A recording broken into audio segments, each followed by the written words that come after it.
ಆಯ್ತು ಮಾ. ಓ thank you. ಕೂತ್ಕೊಳ್ಳಿ. ಹಾ,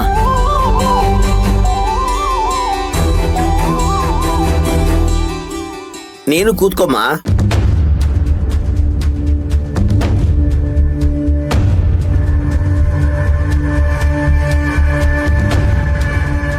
ಯಾಕಮ್ಮ ಕೂತ್ಕೊಳ್ಳಕ್ ಇಷ್ಟೊಂದು ಸಂಕೋಚ ಪಡ್ತಾ ಇದ್ಯಾ?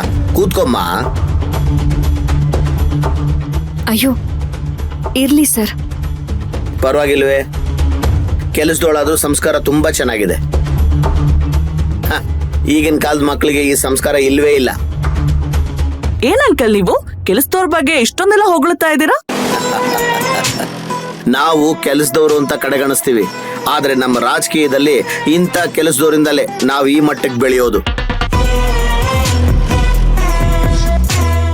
ಈಗ ನೋಡಿ, ನನ್ನ ಮಗಳು ಮದುವೆನ ತಮ್ಮ ಮನೆ ಮದುವೆ ಅನ್ನೋ ತರ ಮುಂದೆ ನಿಂತು ಮಾಡ್ತಾ ಇದ್ದಾರೆ. ಆದ್ರೆ ಇದು ರಾಜಕೀಯ ಅಲ್ವಲ್ಲ ಅಂಕಲ್. ನಾವೇನಾದ್ರೂ ಸ್ವಲ್ಪ ಯಾಮಾರಿದ್ರೆ ಇಂಥವ್ರು ನಮ್ ತಲೆ ಮೇಲೆ ಬಂದು ಕುತ್ಕೊಂಡ್ಬಿಡ್ತಾರೆ.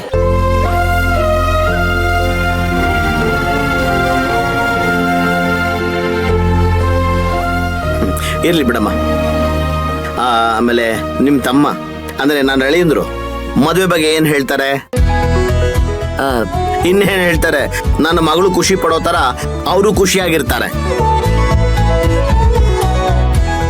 ನನ್ನ ಮಗಳು ಈ ಮದುವೆ ಒಂದ್ ವಿಷಯದಲ್ಲ, ಎಲ್ಲಾ ವಿಷಯದಲ್ಲೂ ತುಂಬಾ ಅದೃಷ್ಟವಂತೆ.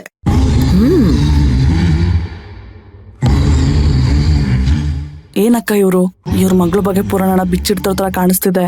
ಫಸ್ಟ್ ಇಲ್ದ ಎದ್ದೋಗೋಣ. ಸುಮ್ನೆ ಇರು, ಈಗ ಬೇಡ. ಏನು ನಿಮ್ಮ ತಂಗಿ ಏನೋ ಹೇಳ್ತಿರೋ ಹಾಗಿದೆ? ಏನಿಲ್ಲ, ನೀವ್ ತುಂಬಾ ಚೆನ್ನಾಗಿ ಮಾತಾಡ್ತೀರಾ ಅಂತ ಹೇಳ್ತಾಳೆ. ಅದೇ ನಮ್ ಬಂಡವಾಳ ಅಲ್ವಾ? ಹಾ, ರಾಜಕೀಯದಲ್ಲಿ ಮಾತಾಡಕ್ ಬರ್ದೇ ಇರೋನ್ಗೆ ಬೆಲೆನೇ ಇಲ್ಲ. ಜನಗಳನ್ನ ಮಾತಲ್ಲೇ ಮರಳು ಮಾಡ್ಬೇಕು, ಅವ್ರಿಗೆ ಆಕಾಶ ತೋರಿಸ್ತಾನೆ ನಾವು ಬೆಳಿಬೇಕು.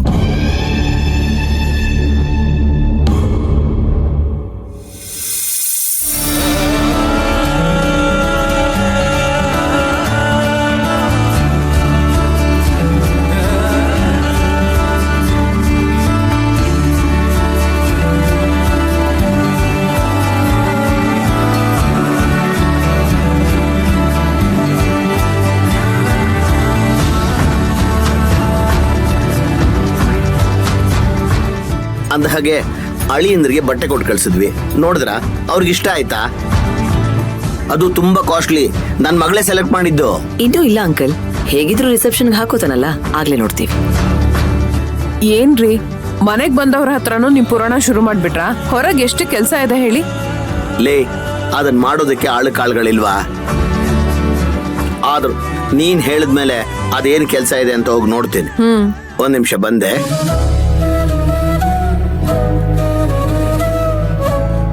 ಬಾ, ಅವ್ರು ಕೊಡು.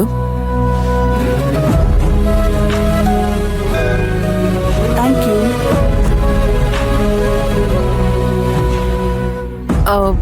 ನಮ್ಮ ಯಜಮಾನ್ರು ನಿಮ್ ತಲೆ ಕೊರಿದ್ರು ಅನ್ಸುತ್ತೆ. ಏನಿಲ್ಲ ಆಂಟಿ, ಅವ್ರವ್ರ ಅನುಭವನ ಹಂಚ್ಕೊಂಡ್ರು ಅಷ್ಟೇ.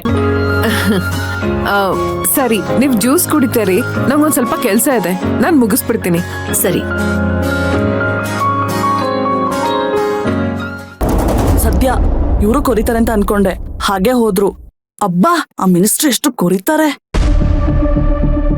ಏನು ಮಾಡಕ್ಕಾಗಲ್ಲ, ನಮ್ ಮಾಮ್ ಮಾಡಿರೋ ಸಂಬಂಧನೇ ಅಂತದ್ದು.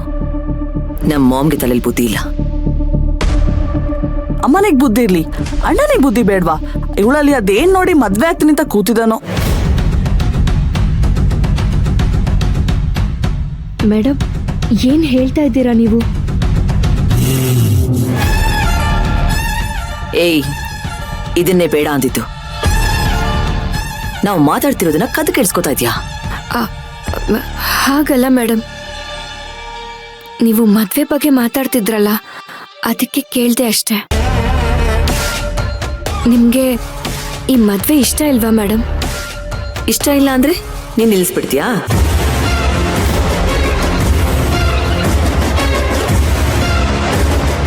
ಅಯ್ಯೋ, ಯಾಕೆ ಮೇಡಮ್ ಹೀಗೆಲ್ಲ ಮಾತಾಡ್ತಾ ಇದ್ದೀರಾ? ಮದ್ವೆ ಅಂತ ಎಲ್ರೂ ಖುಷಿಯಾಗಿದ್ದಾರೆ, ಈ ಮದ್ವೆ ಏನಾದ್ರೂ ನಿಂತ್ರೆ ಎಲ್ರಿಗೂ ದುಃಖ ಆಗುತ್ತೆ ಅಲ್ವಾ ಮೇಡಮ್? ದುಃಖ ಆದ್ರೆ ನೀನ್ ಇದ್ಯಲ್ಲ, ಒಂದ್ ಕರ್ಚಿಪ್ ತಗೊಂಡು ಎಲ್ಲರ ಕಣ್ಣಿನ ಒರ್ಸ್ಕೊಂಡ್ ಬಾ. ನೋಡು, ನಾವ್ 1000 ಮಾತಾಡ್ತೀವಿ, ನೀನ್ ಏನು ಗೊತ್ತಿಲ್ದಿರೋ ಹಾಗೆ ಬಾಯಿ ಮುಚ್ಕೊಂಡು ಇರ್ಬೇಕು.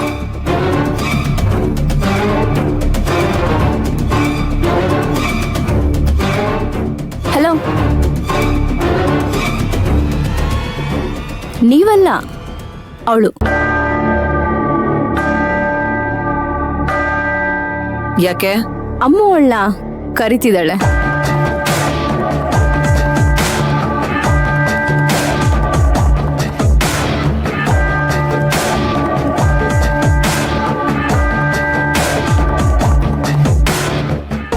ಏಯ್, ಅವಳು ಹೇಳಿದ್ ಕೇಳಿಸ್ಲಿಲ್ವಾ?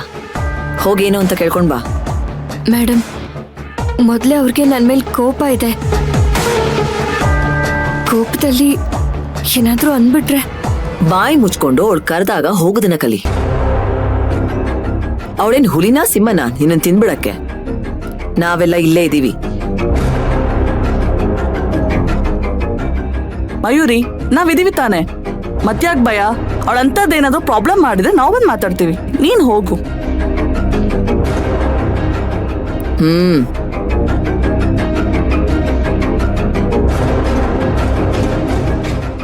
ಲೇ ಅಮ್ಮು, ಅಂತೂ ನೀನ್ ಬಯಸಿ ತೊಡ್ಕಂಡೆ ಮದ್ವೆ ಆಗ್ತಿದ್ಯಲ್ಲ? ಮತ್ತೆ ಈ ಅಮಿತಾ ಅಂದ್ರೆ ಸುಮ್ನೆನಾ? ನನಗೇನ್ ಇಷ್ಟನೋ ಅದನ್ನ ಪಡ್ಕೊಳ್ಳೋವರೆಗೂ ನಾನು ಸುಮ್ನೆ ಇರೋದಿಲ್ಲ. ಆ ಬ್ರಹ್ಮ ಬರ್ದಿರೋ ಹಣೆ ಬರಹನ ಅಳ್ಸಿ ಹೊಸ್ದಾಗ್ ಬರೆಯೋ ತಾಕತ್ತಿರೋದು ಈ ಅಮ್ಮಗ್ ಮಾತ್ರ. ನೀನ್ ಬಿಡಮ್ಮ, ಮೊದ್ಲಿಂದನೂ ಹೀಗೆ. ನೀನ್ ಅನ್ಕೊಂಡಿರೋದನ್ನ ಹೇಗಾದ್ರೂ ಮಾಡಿ ಕಿತ್ಕೊಂಡ್ಬಿಡ್ತೀಯ. ಆದ್ರೆ ನಾನು ತಾರಕನ್ನ ಕಿತ್ಕೊಂಡಿಲ್ಲ, ಒಲ್ಸ್ಕೊಂಡಿರೋದು.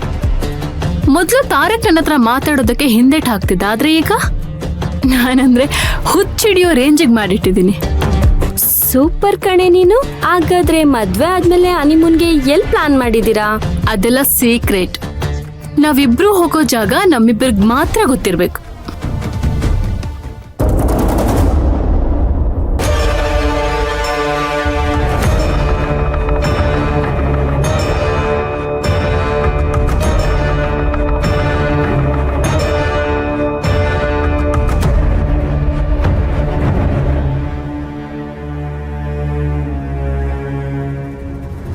ಹೋಗು, ಅಲ್ಲಿಗೆ ಹೋದ್ಮೇಲೆ ನಿನಗಿದೆ ಮಾರಿ ಹಬ್ಬ.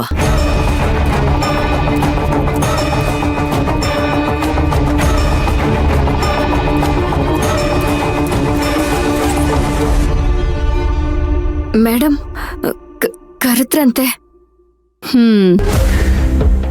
ಗೈಸ್,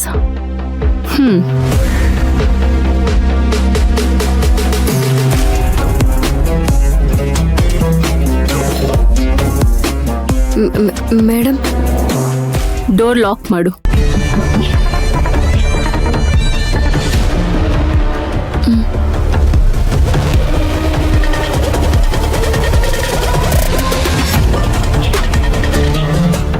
ಹೇಳಿ ಮೇಡಮ್.